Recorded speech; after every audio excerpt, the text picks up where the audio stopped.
Siemanko mięsożercy! Dzisiaj mam dla Was kolejny przepis na taką kiełbasę polską, tradycyjną, jedną z bardziej znanych i jest to kiełbasa żywiecka. I co najlepsze, pokażę Wam też, jak taką kiełbasę wykonać bez profesjonalnego sprzętu. Czyli nie użyję tutaj wędzarni, pokażę też, jak to zrobić bez maszynki do kiełbas, do nadziewania kiełbas. Użyję takich narzędzi, które znajdują się w naszych kuchniach. Także tyle słowem wstępu i ja zabieram się za robotę i już Wam krok po kroku pokazuję, jak taką kiełbasę żywiecką wykonać w Waszych kuchniach. Partnerami kanału są Jelux Polska, producent jelit naturalnych oraz Chef One, producent folii i worków do zgrzewarek próżniowych. Linki do partnerów w opisie pod filmem. No i jak przygotowanie każdej kiełbasy, rozpoczynamy od wyboru odpowiedniego mięsiwa, odpowiednich klas mięsiwa. I jeżeli chodzi o kiełbasę żywiecką, ona jest bardzo zbliżona do kiełbasy krakowskiej. Wizualnie może nawet i się nie różni, może troszeczkę strukturą, ale głównie różni się składem, bo powiedzmy tak jak i tą klasę pierwszą i drugą, czyli jakieś mięso z szynki, tak tutaj mam, i mięso z boczku, to i tutaj jest, ale dodatkowo w kiełbasie żywieckiej jest bardzo często słonina, którą ja też użyję. No i zamiast klasy trzeciej jest używana ścięgnista taka wołowina. Bardzo często też w różnych wyrobach właśnie zamiast klasy trzeciej używa się wołowiny. I w tym przypadku ja również właśnie zamiast klasy trzeciej wieprzowej użyję ścięgnistą wołowinę. Także ja zabieram się za klasyfikację mięsiwa. No i tak naprawdę nie mam tutaj za dużo roboty, bo do klasy pierwszej wybrałem szynkę i przekroję ją na pół, żeby Ci pokazać, że jest to całkiem prosta sprawa, bo tak naprawdę ta szynka, kulka, to w większości jest klasa pierwsza, czyli chudziutkie mięso bez jakichś większych przerostów, jakieś pojedyncze się znajdują, dlatego bardzo łatwo tą klasę pierwszą pozyskać. Na opartego nawet moglibyśmy ją tak od razu zmienić, ale ja lubię mieć jednak te kiełbasy dobrze zrobione, bez później przerostów i tych błonek, także ja sobie szybko to podzielę.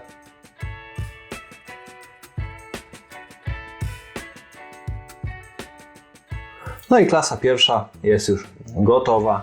Fajne, chujutkie kawałki mięsiwa pokrojone, taką kostkę od razu gotową do peklowania. Następny jest boczek. Tutaj nie mamy za dużo roboty, warto tylko sprawdzić, czy nie ma tutaj jakichś kostek i chrząstek. Najlepiej sobie przejechać jeszcze tak ręką. Czasami zdarzają się też jakieś takie opiłki kości, które powstają podczas piłowania. No tutaj nic nie ma, także prosta sprawa. Kroimy na mniejszą kostkę.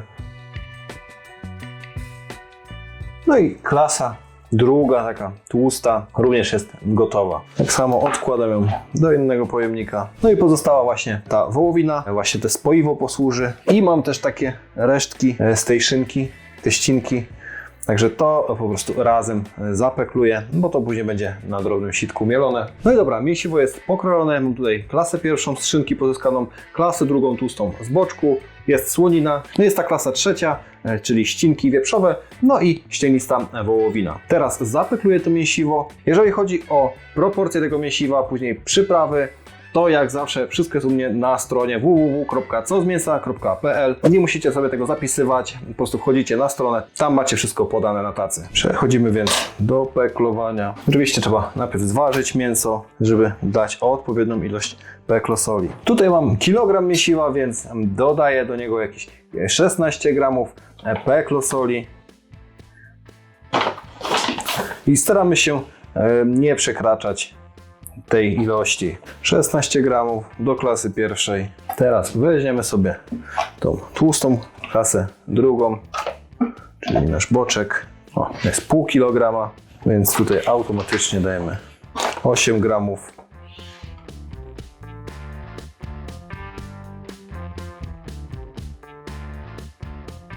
Jakieś 300 gramów tej klasy trzeciej ścięgnistej, czyli około 5 gramów damy.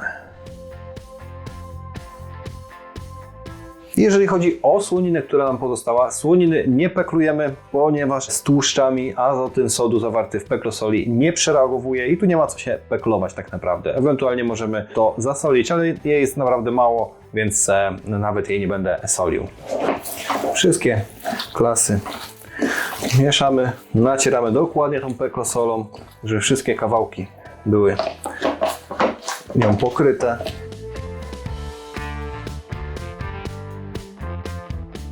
No i tak przygotowane mięsiwo leci do lodówki na jakieś 24 godziny do 48 godzin. No i wtedy się zapegluje. Jeżeli robimy duże takie kawałki, kroimy 4 cm, no to 48 godzin. Jeżeli pokroimy w mniejsze kawałki, powiedzmy 2 cm, te 24 godziny powinny w zupełności wystarczyć. Peklujemy w temperaturze 5 stopni Celsjusza. To jest idealna temperatura do peklowania. Także ja wrzucam mięsiwo do lodówki i widzimy się za jakieś 24 godziny. Po dobie w lodówce mięsiwo jest gotowe do zmielenia. Jeżeli chodzi o mięsiwo na klasę żywiecką, no to klasę pierwszą zostawię w takiej kostce 2 cm, o 2 cm taka kosteczka. To zostawiam w całości. Klasę drugą, czyli boczek, najlepiej zmielić na sitku 10 cm. Ja gdzieś zapowiedziałem, dlatego użyję nieco większego szarpaka. I właśnie ten boczek razem ze słoniną zmielę na tym szarpaku. No i klasę taką ścięgnistą, te ścinki z szynki oraz wołowinę zmielę na drobnym sitku 2,5 mm.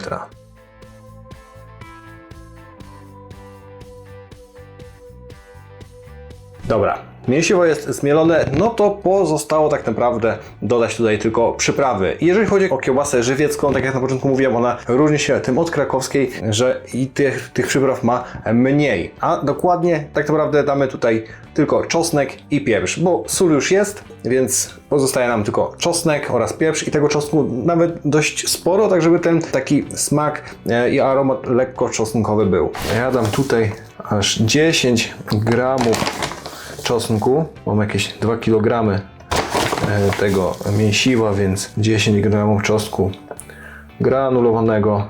Możecie też dać świeży czosnek, jak wolicie. Ja akurat dam czosnek granulowany. No i wcześniej wspomniany pieprz. Jakieś 4 gramy, czyli 2 gramy na każdy kilogram mięsiwa. Teraz pozostaje całość dokładnie wymieszać, wyrobić, żeby wszystkie klasy i przyprawy się ze sobą połączyły. No dobra, mięsiwo się już zapeglowało, więc teraz pozostało je nabić w osłonki, a do tego użyję takich osłonek białkowych. Wyglądają one w ten sposób, są w różnych formach, w różnych kolorach, mają różną wielkość. Myślę, że idealna będzie właśnie taka 8 cm, 80 mm. Ja sobie pociąłem na takie mniejsze kawałki wielkości właśnie takich kiełbas, które chcę otrzymać, plus jakieś dodatkowe parę centymetrów, tak żeby tutaj je związać, ale to zaraz wszystko pokażę. Jeżeli nie wiecie, gdzie takie osłonki znaleźć, to tutaj na dole pod tym wideo wrzucam Wam link do sklepu z takimi osłonkami i kod, z którym kupicie te osłonki nieco taniej. Jak widać, one w tej chwili są takie sztywne i mało plastyczne, dlatego je na początek trzeba namoczyć. Nie trzeba to robić tego długo, tak jak w przypadku jelit naturalnych. Wystarczy kilka minut w letniej wodzie. W ten sposób po prostu wkładamy, czekamy, aż się namoczą. Myślę, że 2-3 minutki w zupełności wystarczą i zabieramy się za nadziewanie. Osłonki spędziły 2 minuty w wodzie i jak widać już jest dużo plastyczniejsza. Teraz bez problemu będzie sobie można ją związać, a do tego po prostu ponacinałem sobie takich sznureczków i po prostu teraz będę sobie związywał z każdej strony. Najlepiej zrobić pętelkę, przełożyć przez nią z jednej strony i teraz dociskamy, związujemy raz, dociskamy i kolejny taki supełek i jeszcze raz, żeby się nie rozwiązywało. Tak z 3 razy wystarczy i to się już nam nie przesunie. Najlepiej właśnie zrobić jeszcze z jakieś te 3 cm odstępu, żeby w razie czego nam się to nie zsunęło. Także o takiej wielkości gdzieś będą te kiełbaski. Teraz wystarczy zrobić to samo z pozostałymi.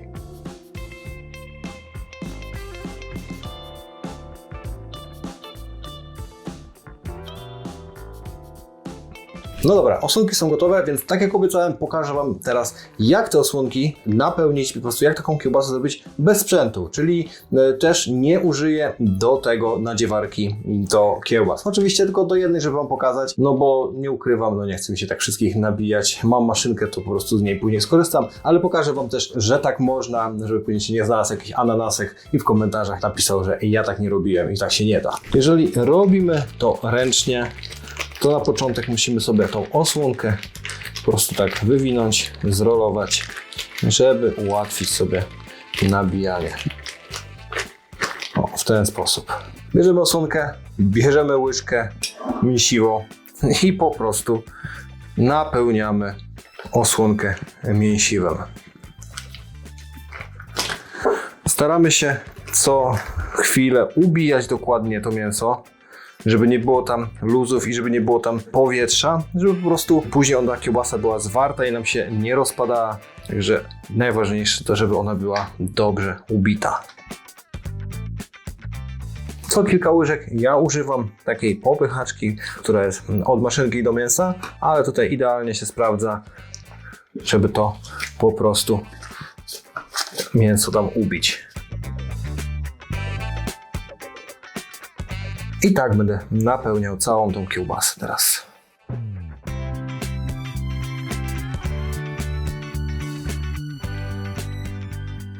Staramy się właśnie pozbyć tego powietrza, które tutaj gdzieś tam zostaje.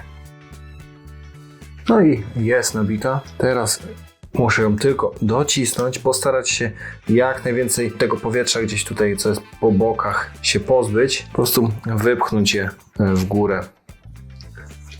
I po prostu samo wyjdzie. No i dobra, dociskamy, teraz zakręcamy ją sobie. Biorę jeden z tych sznurków, które sobie naciąłem i teraz tylko oplotę. Raz, dwa, trzy, a jeszcze 4 razy. O, 4. No i dobra. I teraz zawiązuję i gotowa. Ja sobie ją tutaj oznaczę w taki oto sposób. Po prostu natnę. Będę później wiedział, że to jest właśnie ta, którą robiłem ręcznie i powiem, że nie ma różnicy zbytniej, którą będę robił na dziewarku. No i kiełbasa gotowa, bez nadziewarki. Ja ją odkładam, robię następne już z nadziewarką i za chwilę przechodzimy do kolejnego etapu. No jak widać, tutaj poszło dużo szybciej, także polecam taką maszynkę sobie kupić.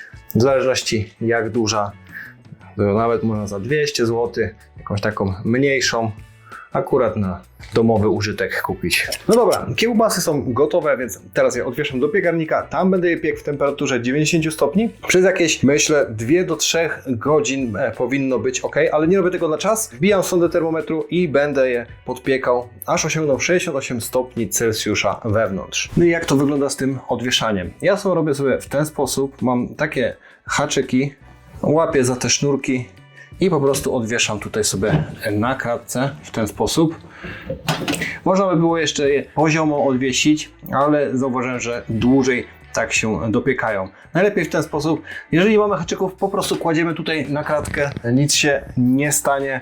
Jedyne co, to po prostu te pręty się później mogą odcisnąć i to wszystko tak naprawdę. Dlatego ja robię sobie w ten sposób i tutaj jak widać mam tą sondę termometru wbitą w centralny punkt, także gdzieś tutaj jest. Jak będzie miało 68 stopni Celsjusza, to po prostu tą kiełbasę wyciągam. No i jak ja tutaj odwieszam? Mam tutaj kratkę, na samym spodzie jest blaszka, żeby w razie czego, gdyby coś skapywało, to na blaszkę, nie do piekarnika bezpośrednio i po prostu za takie haczyki sobie tutaj odwieszam. Te kiełbasy wiszą mniej więcej w połowie piekarnika na środku.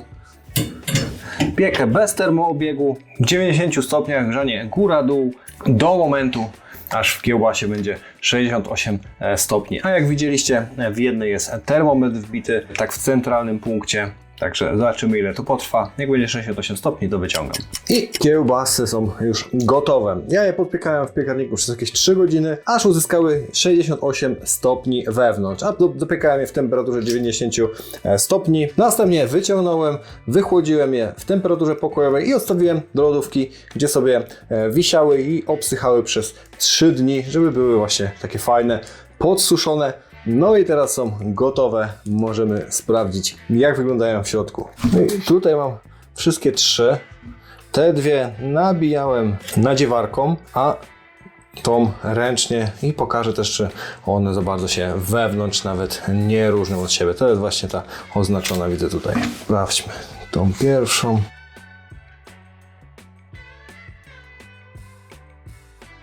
Fajny przekrój. Nie widać te kawałki tłuszczyku są. Nawet wyszła fajna zbita. O to mi chodziło. Jedną też przekroję. O, i tu jest ta, która była nadziewarką robiona. No i nawet widać, że wyszła trochę gorzej. Jest tutaj nieco luźniejsza. Są jakieś mniej zwarte elementy. Ale to myślę, że tylko tutaj w tym jednym kawałku.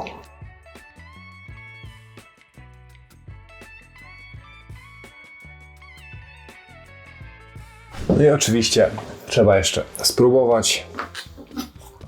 Zobaczmy, jak smakuje żywiecka z piekarnika. No, struktura jest fajna.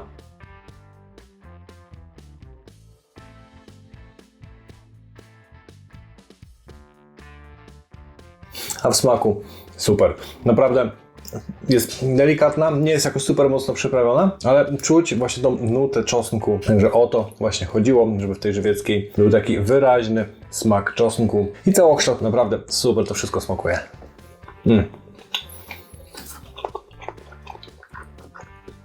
Fajna, delikatnie podsuszona. Można ją dłużej zostawić, ona jeszcze trochę bardziej podeschnie, jak lubimy taką. Jeżeli nie, tutaj w zupełności wystarczy 3 dni w lodówce, żeby sobie poleżała, ona sobie delikatnie obeschnie.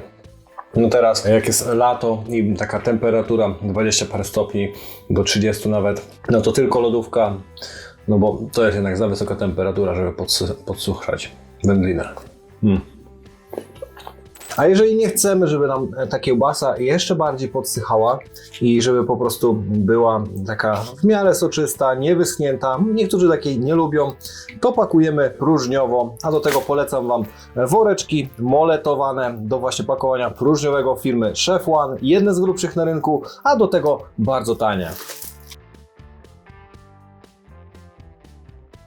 I takie kiełbasy bez krojenia je na plasterki można w całości sobie wrzucamy, albo kroimy na połówki i w mniejsze woreki wrzucamy.